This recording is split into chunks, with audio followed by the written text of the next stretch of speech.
ప్రతిఘటన టీవీకి స్వాగతం. క్షణక్షణం మీకోసం.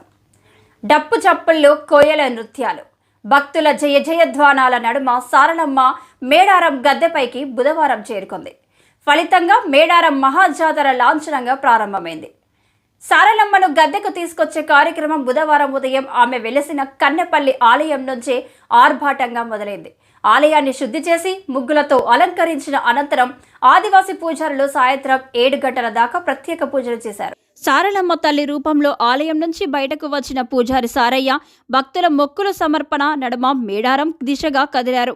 కన్నెపల్లి నుంచి 2 కిలోమీటర్ల దూరం దారి పొడవునా భక్తులు బారులు తీరి హారతులిచ్చారు. రాత్రి 12 గంటల 11 నిమిషాలకు సారలమ్మ గద్దెకు చేరుకుంది. మహబూబాబాద్ జిల్లా గంగారం మండలం పూనుగొండ నుంచి పగిడిద్దరాజు, కొండాయి నుంచి గోవిందరాజును కూడా గద్దెలపైకి చేర్చారు. అంతకుముందు పగిడిద్దరాజు సమ్మక్క కళ్యాణ కార్యక్రమాన్ని నిర్వహించారు. ఇక మేడారం జాతర రెండో రోజు మరింత ప్రత్యేకం. సారలమ్మ గద్దెకు చేరుకోగా సమ్మక్క గురువారం గద్దెపైకి రానుంది. సమ్మక్క ఆగమనం కోసం ఉదయమే ఏర్పాట్లు మొదలవుతాయి. తొలుత మేడారంలోని సమ్మక్క గుడిని శుద్ధి చేస్తారు. సమ్మక్క తల్లికి గౌరవ సూచకంగా ఎస్పీ గాల్లో 3 రౌండ్లు తుపాకీని పేల్చుతారు. గుట్టపై నుంచి సమ్మక్క కిందకు సమ్మక్క తల్లికి గౌరవ సూచకంగా ఎస్పీ గాల్లో 3 రౌండ్లు తుపాకీని పేల్చుతారు.